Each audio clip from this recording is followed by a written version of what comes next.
Una vez más estamos aquí. Bienvenido, bienvenido tú, mi amigo y amiga. Linda familia que está allí reunida justo para ver este programa. Ya comenzó En Busca de Esperanza. Durante estas semanas hemos estado abriendo la palabra de Dios y hemos estado respondiendo a las preguntas más intrigantes de la historia. Ya viste que vimos la mayor rebelión de la historia, la mayor tragedia de la historia, la mayor conquista de la historia y hoy veremos la mayor apostasía de la historia. Bienvenido, permíteme abrazarte allí en el país donde te encuentras. Gracias allí por permitirnos entrar a casa. Gracias también por permitirnos entrar en tu corazón a través de la palabra de Dios. Ya sabes que este es un programa previo de aquella semana especial que ya se está avecinando. Estamos próximos en unas 4 semanas más. Está comenzando una semana especial que la Nuevo Tiempo cada año ofrece a todos sus seguidores, a todos los televidentes, radioescuchas. Luego te voy a mencionar el título, más hoy quiero que tú puedas agendar del 12 al 18 de noviembre. No te comprometas con otra cosa. Vamos a estar aquí todas las noches durante esa semana o todos los días para poder hablarte de la mayor esperanza. Entonces ya sabes que va a ser una semana especial de lindas sorpresas y lindas decisiones. Te esperamos. Entonces comenzamos con cuenta regresiva. En 4 semanas más está comenzando esta semana especial. Hoy vamos a hablar acerca de la mayor apostasía de la historia. ¿Qué cosa es apostasía? Lo vamos a descubrir luego. Quiero invitarte para que juntos podamos hacer una oración. Querido Dios, estamos listos ahora para abrir tu palabra. Gracias porque tenemos libertad de poder abrir, de poder comprender y de poder tomar decisiones de acuerdo a los principios que tú dejaste para nuestra vida. Que tu Santo Espíritu hoy pueda tocar nuestro corazón y que podamos elegir a Jesús. Por eso abrimos tu palabra con esa seguridad de que tú vas a enseñarnos y mostrarnos el camino correcto. En el nombre de Jesús. Amén. Probablemente la mayoría de ustedes ya vio el cuadro que yo tengo aquí y es el cuadro que fue pintado por Jean León de 1824 a 1904, el cuadro de la última oración de los mártires.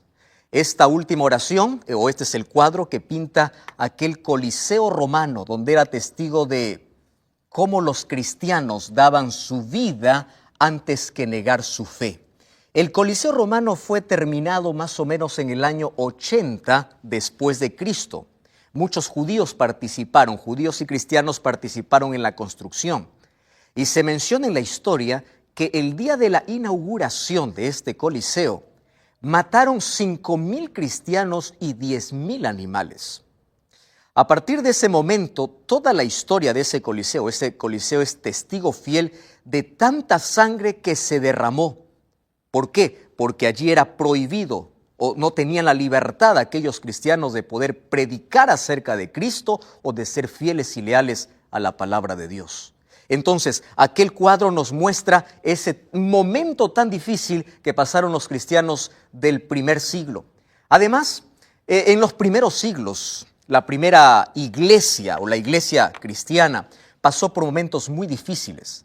Todos los discípulos de Jesús fueron muertos en diferentes momentos. Por ejemplo, el libro de Hechos capítulo 12, versículo 1 y 2, dice que el primer apóstol en ser muerto fue Santiago, hijo de Zebedeo. Él fue allí decapitado por Herodes.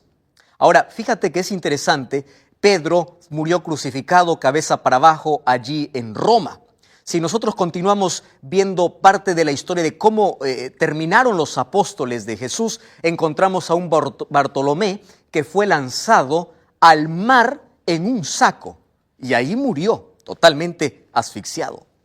Ahora, ¿qué decir de Santiago, hijo de Alfeo? Él murió apedreado por los mismos judíos allá en Jerusalén. Y nosotros podemos también ver la historia de Juan.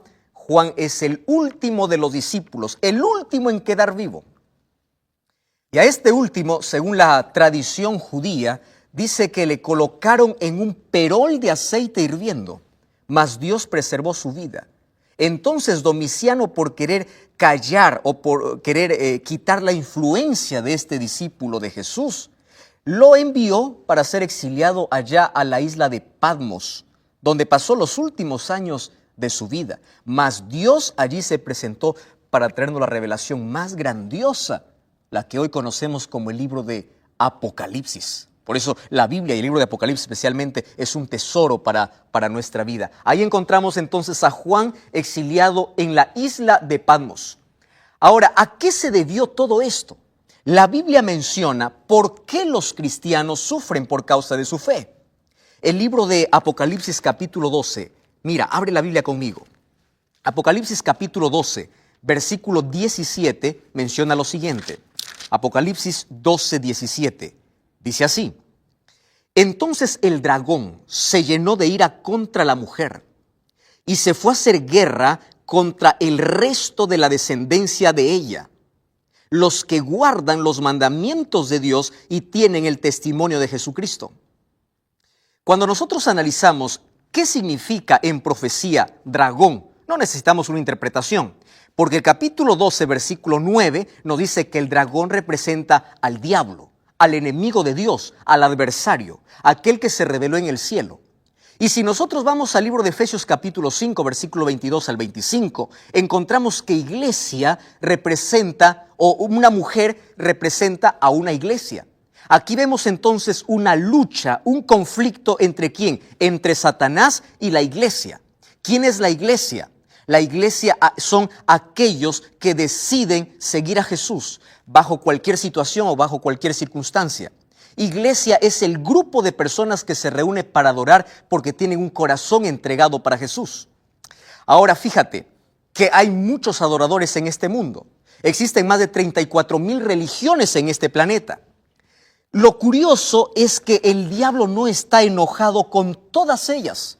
Específicamente está enojado con un pueblo que guarda los mandamientos de Dios y tiene el testimonio de Jesucristo.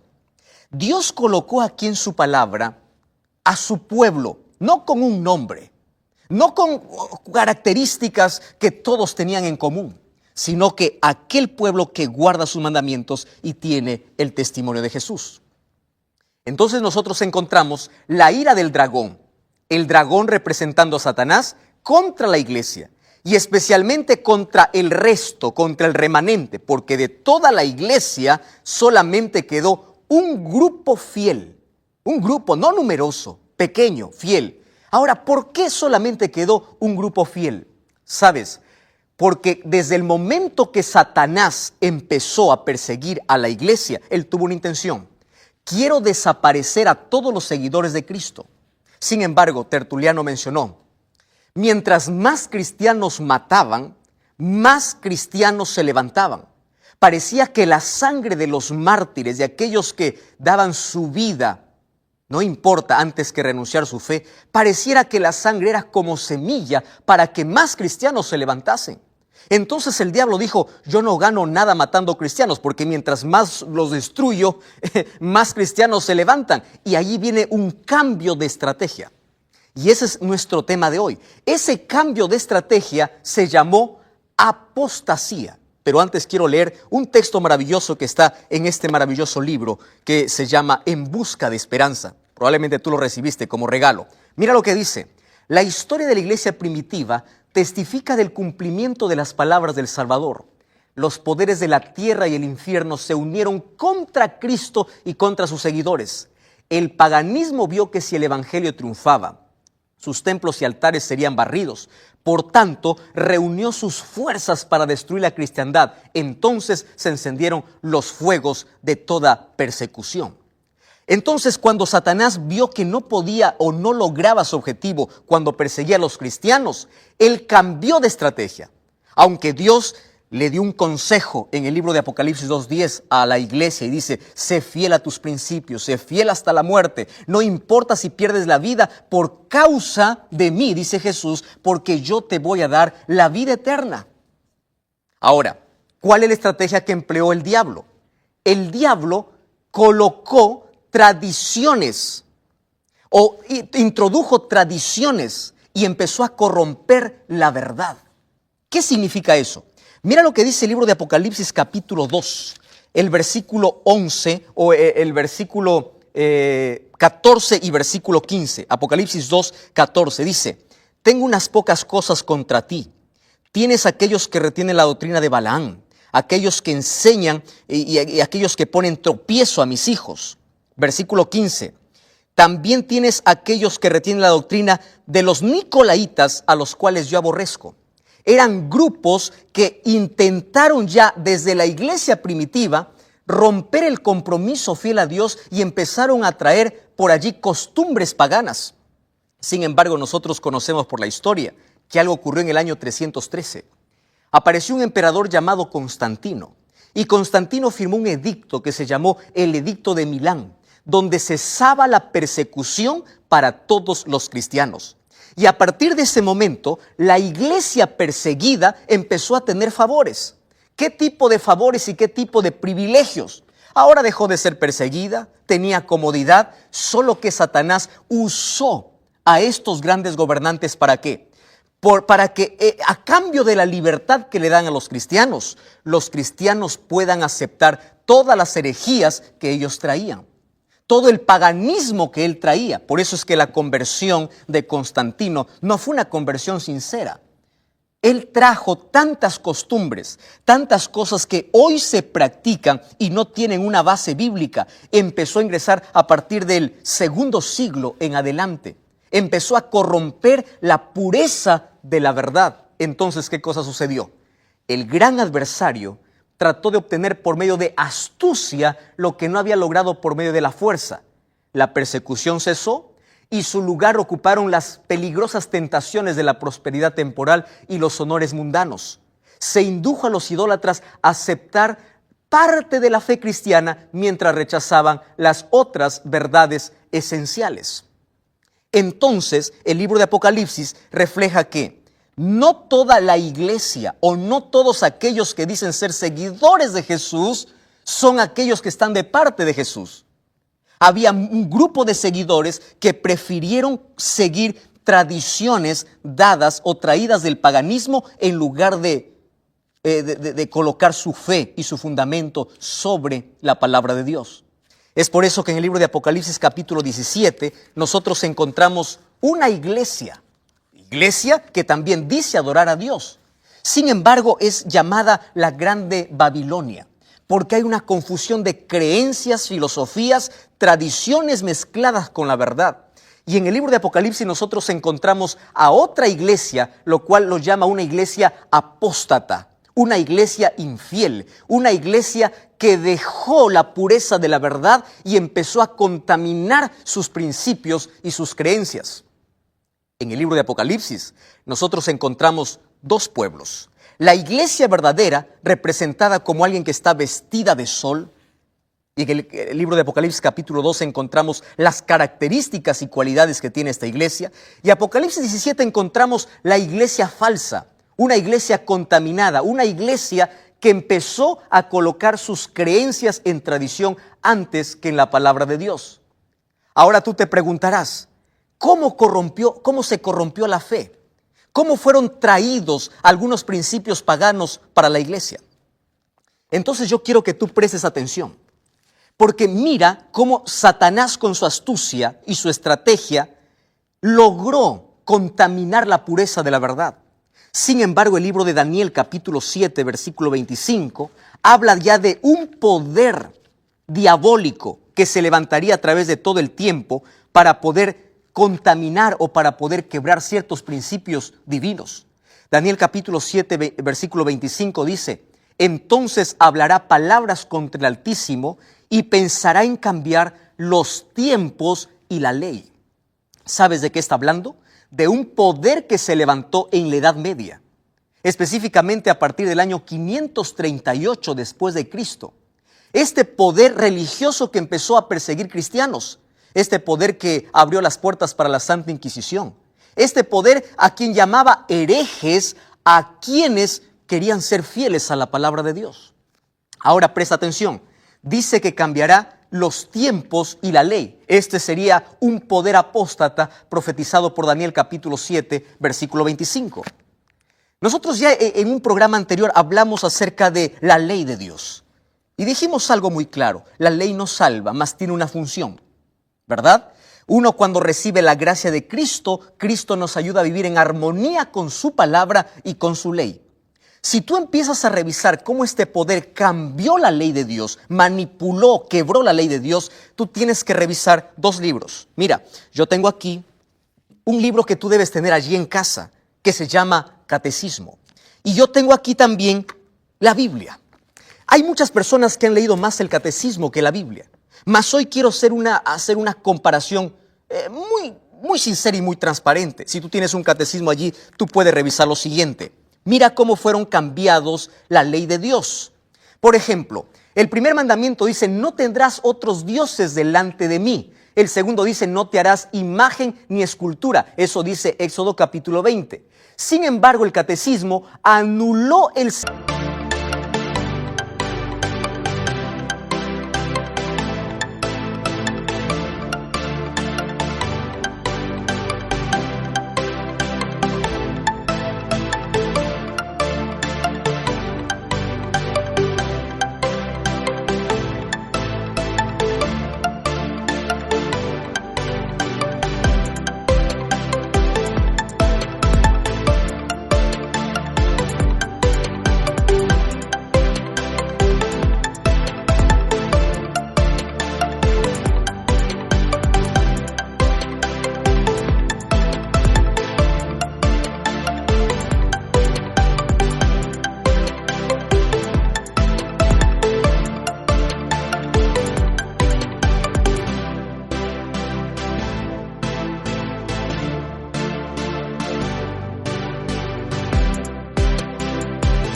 Segundo mandamiento, aquel que dice no levantarás escultura, lo cambió por no tomarás el nombre de Jehová tu Dios en vano.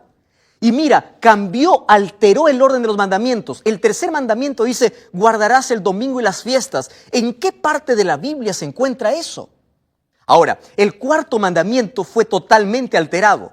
El cuarto mandamiento de la ley de Dios dice acuérdate del día sábado para santificarlo. Y según el catecismo dice honra a tu padre y a tu madre. Ahora, el 10º mandamiento fue duplicado. ¿Por qué? El 10º mandamiento en la Biblia dice, no codiciarás. Sin embargo, según el catecismo dice, no desearás la mujer del prójimo y no codiciarás las cosas ajenas. Es decir, el 10º mandamiento fue dividido en 2 para que pueda llegar a 10 mandamientos. Ahora te das cuenta que a través del tiempo ocurrió una grande apostasía. ¿Qué cosa es apostasía? Abandonar el camino correcto. Dejar la verdad y abrazar algo que está contaminado, algo que está alterado. Entonces yo quiero hacerte un desafío hoy. Empieza a revisar todas tus creencias. Empieza a revisar por qué haces lo que haces, por qué comes lo que comes, por qué guardas el día que guardas. ¿Tiene un respaldo bíblico? No me digas porque el pastor dice así. No me digas porque la iglesia cree así. Tú tienes que decirme porque la Biblia dice así. Finalmente, en este mundo nosotros solamente encontramos 2 pueblos. Solo existen 2 caminos y cada camino tiene un destino totalmente diferente. Uno de los grandes hombres que fue capaz de dar su vida, de entregar su vida antes que negar su fe, fue Policarpo, aquel hombre de 86 años. Él fue allí uno de los obispos de la iglesia de Esmirna. Un día le dijeron, renuncia a tu fe, ya estás viejo. ¿Cómo es posible que tú vas a preferir la muerte antes que renunciar a tu fe? ¿Qué cosa puede ser más valioso que la vida? Policarpo se levantó y dijo así, durante 86 años, Dios nunca ha fallado sus promesas. Dios nunca me falló. ¿Cómo yo le voy a fallar a esta edad? Querido, Dios está buscando hoy un pueblo fiel. Un pueblo sincero.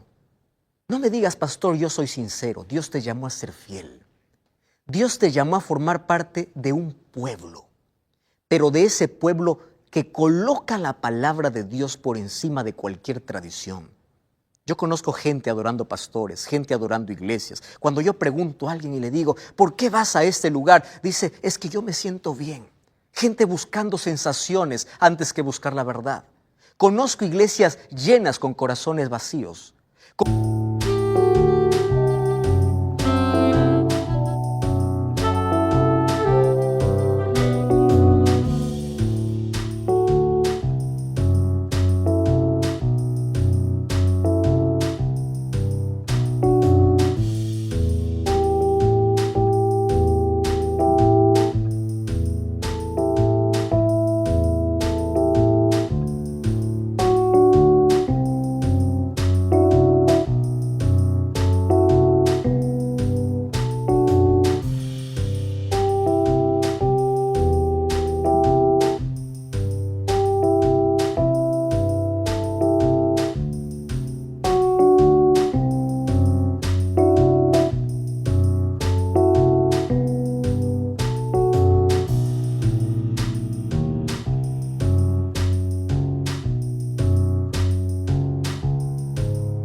Conozco iglesias que hacen solamente shows.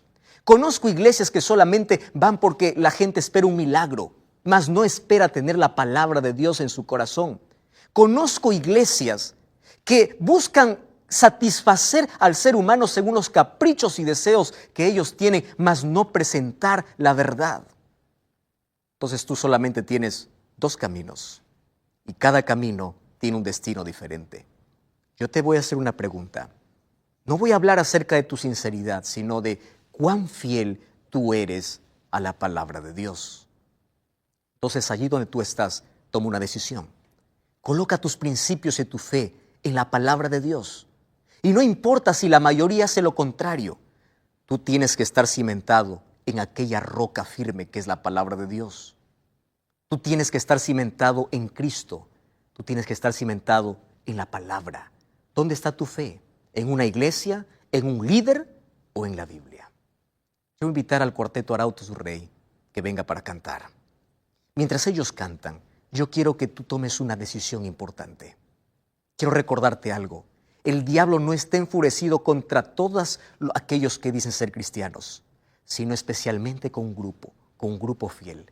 Es aquel que guarda los mandamientos de Dios y aquellos que tienen el testimonio de Jesús. Aquellos que tienen la fe de Jesús en su corazón. Y hoy te invito a abrazar esa misma fe.